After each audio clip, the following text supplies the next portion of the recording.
Hello friends, मैं हूँ शुभम। और आपने कभी सोच के देखा है कि कितना अच्छा होगा ना कि अगर आपको कोई मैजिकल ट्रेडिंग स्ट्रेटजी बता दे जिसका यूज़ करके आप मैक्सिमम प्रॉफिट को जनरेट कर पाओ और एक प्रो ट्रेडर बन जाओ। तो इस वीडियो में हम एग्जैक्टली इसी प्रॉब्लम का सोल्यूशन फाइंड करते हैं और मैं आपको एक ऐसी इंडिकेटर से मिलाता हूँ जो एक मैजिकल इंडिकेटर भी आप उसको बोल सकते हो और उसका नाम है बुलिंगर बैंड। तो बिना किसी देरी के इस वीडियो को हम स्टार्ट करते हैं। तो सबसे पहले बुलिंगर बैंड को अपने चार्ट के ऊपर लगाने के लिए आपको स्टडीज़ के अंदर जाना है। फिर आपको सर्च के अंदर बुलिंगर बैंड करके सर्च करना है। फिर आप जैसे ही इस ऑप्शन को सिलेक्ट कर लोगे वैसे ही आपको आपके चार्ट के ऊपर एक ब्लैक कलर का स्नेक जैसा कुछ दिख रहा होगा और यही हमारा बुलिंगर बैंड है। अब ये जो बुलिंगर बैंड है ये बेसिकली तीन चीज़ों से मिलकर बनता है। एक है अपर बुलिंगर बैंड की लाइन, एक है लोअर बुलिंगर बैंड की लाइन और एक है मिडल लाइन। तो हम ना एक एक करके ये तीनों को डिटेल में समझते हैं। इस वाले वीडियो के अंदर हम सबसे पहले अपर बुलिंगर बैंड और लोअर बुलिंगर बैंड की लाइंस को समझते हैं। फिर इसके नेक्स्ट वीडियो के अंदर हम मिडल लाइन के ऊपर बात करेंगे। तो जैसे कि मैंने इस चार्ट को जूम आउट किया है और आपको यहाँ पे दिख रहा होगा कि दो तरह के बुलिंगर बैंड आपको दिख रहे हैं इस चार्ट के अंदर। एक तो है जहाँ पे बुलिंगर बैंड बहुत ज़्यादा स्क्वीज हो गया है, यानी कि बहुत ज़्यादा नैरो हो गया है, और एक दूसरा पार्ट है जहाँ पे बुलिंगर बैंड बहुत बड़ा हो गया है साइज में। तो हम समझते हैं कि इन दोनों सिचुएशन के अंदर हमको किस तरह से ट्रेड करना चाहिए। जैसे कि आप इस पिक्चर के अंदर देख सकते हो, इस चार्ट के अंदर यहाँ पे बुलिंगर बैंड स्क्वीज हो गया है, यानी कि बहुत नैरो हो गया है, और जो कैंडलस्टिक भी आपको दिख रही है वो भी साइज में बहुत ज़्यादा छोटी है। और अगर आपको याद होगा तो हमने जो पहले वीडियोस देखे थे जिसके अंदर हमने मार्केट के टाइप को आइडेंटिफाई किया था, तो ये वाला हमें कंसोलिडेटेड मार्केट दिख रहा है और इसी वजह से यहाँ पे बुलिंगर बैंड बहुत ज़्यादा नैरो हो गया है। तो अगर आपको दिखता है कि चार्ट के ऊपर बहुत नैरो रेंज का बुलिंगर बैंड बना है तो आपको उस सिचुएशन के अंदर कोई भी बाइंग नहीं करनी है और नहीं आपको सेलिंग करनी है। ये पहली चीज़ आपको हमेशा ध्यान रखनी है। फिर सेकंड चीज़ आती है कि अगर नैरो रेंज है तो कभी ना कभी वो कंसोलिडेटेड फेज से बाहर निकलेगा। आइदर वो ऊपर जाएगा ब्रेकआउट देकर या तो फिर वो नीचे गिरेगा ब्रेकडाउन देकर। तो हमें क्या करना है, ऐसे स्टॉक्स को आइडेंटिफाई करके उसको वॉच लिस्ट में डालना है हमारे, जो बहुत ही नैरो रेंज के अंदर कंसोलिडेशन कर रहे हैं और जिसका बुलिंगर बैंड बहुत ज़्यादा नैरो हो गया है। ये हमारी सबसे पहली स्ट्रैटेजी रहेगी अगर आप स्क्वीज बुलिंगर बैंड देखते हैं कहीं पे। तो फिर सेकंड नंबर पे आप इसी चार्ट के अंदर देख सकते हैं कि यहाँ पे बुलिंगर बैंड की साइज बहुत ज़्यादा हो गई है, जिसका मतलब ये होता है कि यहाँ पे स्टॉक के अंदर जो वोलेटिलिटी है ये बहुत ज़्यादा हाई हो सकती है, क्योंकि बेसिकली हमें बुलिंगर बैंड ये वोलेटिलिटी का सिंबल बताता है। अगर तो स्क्वीज बुलिंगर बैंड होगा तो इसका मतलब वहाँ पे वोलेटिलिटी बहुत कम है और प्राइस के अंदर ज़्यादा फ्लक्चुएशन नहीं हो सकती है और जो कैंडलस्टिक है वो एक दूसरे को पैरेलल में बनेगी। लेकिन वहीं पे अगर बुलिंगर बैंड का अगर अपर लाइन और लोअर लाइन इन दोनों के बीच का डिफरेंस बहुत बड़ा है, वो एक सिंबल होता है कि इस स्टॉक के अंदर बहुत ज़्यादा वोलेटिलिटी हो सकती है और स्टॉक बहुत ज़्यादा ऊपर या बहुत ज़्यादा नीचे भी जा सकता है एक सिंगल डे के अंदर। अब अगर आपको स्क्वीज बुलिंगर बैंड मिलता है, अब आपने ऐसे स्टॉक्स को फिल्टर आउट कर दिया जो किसी पर्टिकुलर टाइम फ्रेम के ऊपर एकदम स्क्वीज बुलिंगर बैंड बना रहे हैं और आपने उसको अपने वॉच लिस्ट में डाल दिया। फिर आप क्या करेंगे, आप वेट करेंगे कि वो जो स्टॉक है अपना जो कंसोलिडेशन फेज है उसे ब्रेकआउट करे। यहाँ पे स्टॉक ऊपर की तरफ भी ब्रेकआउट कर सकता है या तो फिर नीचे की तरफ भी ब्रेक डाउन कर सकता है। और आपको एक बात समझना है, क्योंकि वो इतना ज़्यादा कंसोलिडेशन कर रहा था एक ही रेंज के अंदर, तो अब वो जो भी डायरेक्शन के अंदर जाएगा वहाँ पे आपको बहुत बड़ी मोमेंटम एक्सपेक्टेड रहेगी।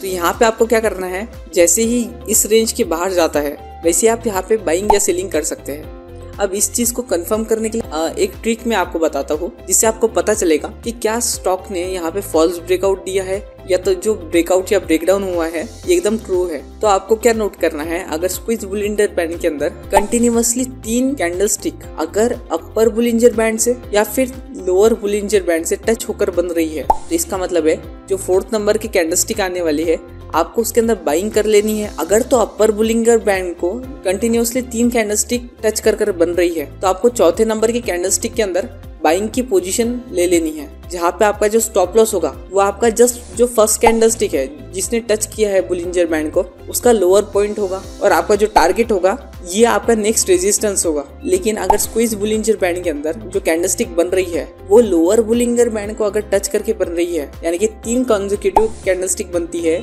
जो तीनों की तीनों लोअर बुलिंगर बैंड को टच कर बनती है, तो आपको फोर्थ वाली कैंडलस्टिक के अंदर सेलिंग की पोजीशन लेना है। और आपका जो स्टॉप लॉस होगा वो स्टॉप लॉस होगा आपका जो पहले वाली कैंडलस्टिक थी उसका हायर प्राइस, और आपका जो टारगेट रहेगा वो रहेगा जो नीचे की तरफ सबसे पहला सपोर्ट आता है वही आपका यहाँ पे टारगेट रहने वाला है। अब मैंने यहाँ पे 3 कंसेक्यूटिव लाइंस को क्यों बोला, बिकॉज इससे आपको एक कंफर्मेशन आता है कि स्टॉक जो है ये फॉल्स ब्रेकआउट नहीं दे रहा है। अगर वो हमेशा कंसोलिडेशन के ऊपर क्लोजिंग दे रहा है कंटिन्यूसली 3 लाइंस, जिसका मतलब आपको एक अच्छा इंडिकेशन मिलता है। जरूरी नहीं है कि हर बार आपको यहाँ पे सक्सेस ही मिले, ये भी हो सकता है कि यहाँ पे स्टॉक जो है वो फॉल्स ब्रेकआउट दे दे और फिर से नीचे आकर आपके स्टॉप लॉस को हिट कर दे और आपका लॉस हो जाए। लेकिन आपको एक बात को समझना है, जैसे कि इस वाले सिचुएशन के अंदर क्या दिख रहा है, हमें कंटिन्यूसली 3 लाइन ने टच किया है यहाँ पे अपर बुलिंगर बैंड को, लेकिन चौथे में हमने जैसी बाइंग की उसके बाद वो नीचे आया और उसने स्टॉप लॉस को हिट करके नीचे चले गया, तो ये एक फॉल्स ब्रेकआउट था। और यहाँ पे अगर हम ट्रेड लेते तो यहाँ पे हमारा लॉस हो जाता।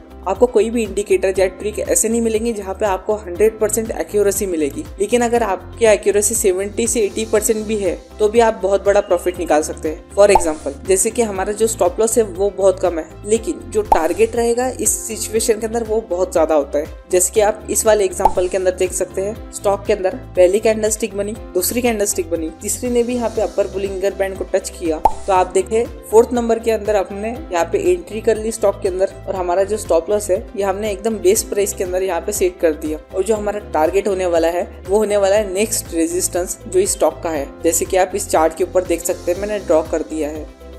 और अगर मैं ये प्राइस का डिफरेंस बताऊं तो ये बहुत हायर परसेंटेज हम यहाँ पे कमा सकते हैं और यहाँ पे हम बहुत ज़्यादा प्रॉफिट कमा सकते हैं। सिमिलरली अगर आप सेकंड सिचुएशन को देखें तो जब ब्रेकडाउन हो रहा है तब भी जो स्टॉक है ये लोअर बुलिंगर बैंड को टच कर बन रहा है, तो जैसे ही 3 कैंडलस्टिक कंसेक्यूटिवली टच कर बनती है आपको 4th इसमें सेलिंग की पोजीशन ले लेना है। आपका स्टॉप लॉस होगा जो पहले कैंडलस्टिक थी उसका हायर प्राइस, फिर आपने 4th नंबर के कैंडलस्टिक के अंदर यहाँ पे सेलिंग की पोजीशन ले ली, जो फर्स्ट सपोर्ट रहेगा स्टॉक का वही आपका फर्स्ट टारगेट रहने वाला है। और जैसे कि आप इस वाले एग्जांपल में देख सकते हो, जैसे ही ये रेंज ब्रेक होती है, जैसे ही बुलिंजर बैंड फटने लग जाता है किसी एक डायरेक्शन के अंदर, तो जो आपको मोमेंटम मिलता है ये बहुत ज्यादा हाई मिलता है, तो आपका यहाँ पे प्रॉफिट होने का जो परसेंटेज है ये बहुत ज्यादा हाई हो जाता है। साथ ही साथ आपको एक और बात यहाँ पे ध्यान रखनी पड़ेगी कि अगर कोई भी स्टॉक स्क्वीज बुलिंजर बैंड से फट रहा है और वो किसी एक डायरेक्शन के अंदर जा रहा है, और अगर वो स्टॉक अपर बुलिंजर बैंड को टच कर बन रहा है या तो फिर लोअर बुलिंगर बैंड को टच कर बन रहा है, तो आपको कभी भी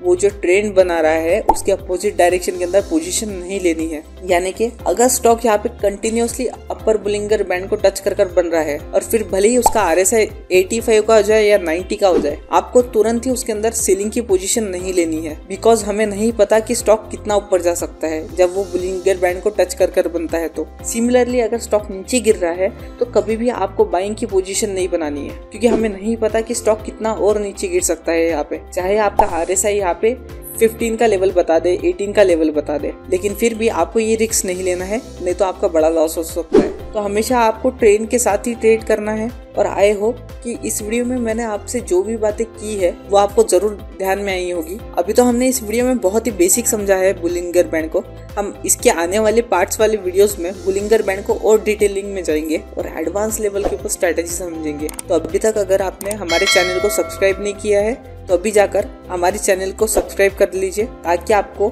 जो स्टॉक मार्केट की क्लासेस हम कंटिन्यू करने वाले हैं वो सबसे पहले मिल जाए और बहुत ही आसानी से आप समझ जाएंगे कि आपको किस तरह से ट्रेड लेना है, क्या पॉजिटिव बात है क्या निगेटिव बात है। और अपने दोस्तों के साथ भी इस वाले वीडियो को जरूर शेयर करना, ताकि उनको भी समझ आ जाए कि अगर आपको ट्रेडिंग करनी है तो आपको एक प्रॉपर स्ट्रेटेजी के थ्रू जाना पड़ेगा। और अगर आपको स्टॉक मार्केट में इंटरेस्ट है तो हमने जो बाकी प्लेलिस्ट बना के रखी है आप एक बार उनको भी जरूर चेकआउट कर लेना, क्योंकि वो आपको बहुत ज्यादा बेनिफिट कर सकते हैं। तो हम मिलते हैं नेक्स्ट वीडियो में, तब तक के लिए bye and God bless you all.